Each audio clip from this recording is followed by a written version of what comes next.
Assalamualaikum warahmatullahi wabarakatuh. Perkenalkan, saya Ina Syafiulayatuka, NIM 040403200085. Baik, saya akan menjelaskan materi ketujuh, yaitu tentang teknik pengambilan sampel kuantitatif. Pengertian sampel. Sampel adalah bagian dari populasi yang menjadi sumber dari sebuah penelitian, di mana sampel ini menggambarkan seluruh karakteristik yang ada pada populasinya. Sebelum melakukan pengambilan sampel, peneliti mempelajari bagaimana ciri, sifat, dan sebaran populasi dari individu sebagai dasar penelitian untuk menentukan sampel penelitiannya. Dalam pengambilan sampel, ada teknik mengambil sampel, yaitu sebagai suatu cara yang digunakan untuk menentukan sampel penelitian. Nah, teknik ini disesuaikan dengan ukuran yang akan menjadi sumber data dengan memperhatikan sifat dan penyebaran populasi yang ada. Macam teknik pengambilan sampling. Dalam teknik pengambilan sampling ini dibagi menjadi dua macam teknik. Yang pertama ada probability sampling dan yang kedua ada non-probability sampling. Ruang lingkup yang pertama ada probability sampling, yaitu ada simple random sampling. Dikatakan simple karena pengambilan anggota sampel ini dari populasi yang dilakukan secara acak. Dan yang kedua ada proportionate stratified random sampling. Nah, teknik ini yang populasinya mempunyai anggota unsur yang berstrata secara proporsional. Yang ketiga ada disproportionate stratified random sampling, di mana sampel ini acak berstrata proporsional.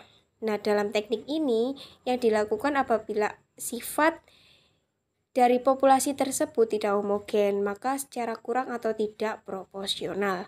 Dan yang keempat ada area cluster sampling, di mana artinya adalah sampling menurut daerah.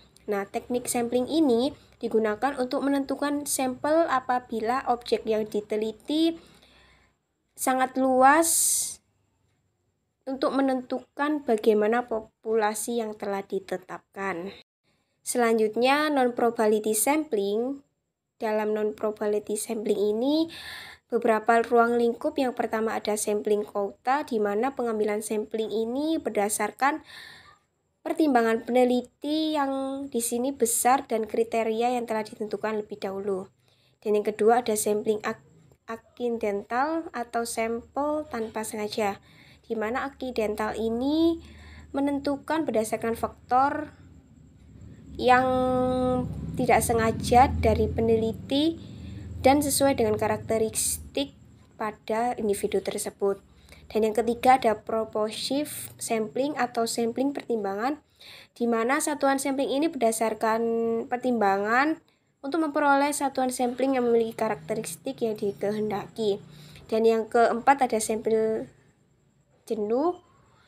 Teknik pengambilan ini apabila semua anggota populasi digunakan sebagai sampel, namun syaratnya tidak banyak. Peneliti ini membuat generalisasi. Dan yang kelima ada snowball sampling atau sampel bola salju, di mana sampel ini diambil secara berantai mulai dari ukuran sampel terkecil dan sampel terbesar. Selanjutnya, langkah-langkah teknik pengambilan sampel. Yang pertama, pasti ada mendefinisikan populasi yang akan diamati, di mana dalam mengambil sampel ini harus mengetahui bagaimana populasi yang akan diamati dalam sebuah penelitian. Dan yang kedua ada menentukan sampel dari kumpulan semua peristiwa.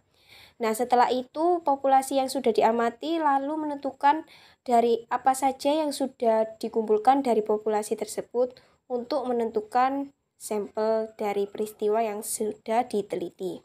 Dan yang ketiga, menentukan teknik atau metode sampling yang tepat. Seperti yang tadi, macam-macam teknik ada probability dan non-probability. Maka dalam melakukan penelitian pasti menggunakan teknik yang ada sesuai dengan apa yang sudah diperolehnya. Dan yang keempat ada melakukan pengambilan sampel atau pengumpulan data.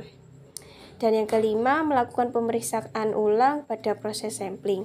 Nah, pada tahap terakhir ini melakukan pemeriksaan ulang berarti merevisi bagaimana dalam sebuah penelitian akan diajukan sebagai data yang dikatakan validitas atau reliabilitas. Kelebihan dan kekurangan teknik sampel. Kelebihan dari teknik pengambilan ini yang pertama menghemat biaya, yang kedua mempercepat hasil, yang ketiga penyajian materi yang mudah, dan yang keempat akurasi lebih tinggi. Nah, kekurangannya yang pertama penyajiannya wilayah kecil, yang kedua penyajian variabelnya kecil, dan yang ketiga tidak tersedia kerangka sampel. Sekian dari penjelasan saya tentang materi teknik pengambilan sampel kuantitatif. Kurang lebihnya mohon maaf. Wassalamualaikum warahmatullahi wabarakatuh.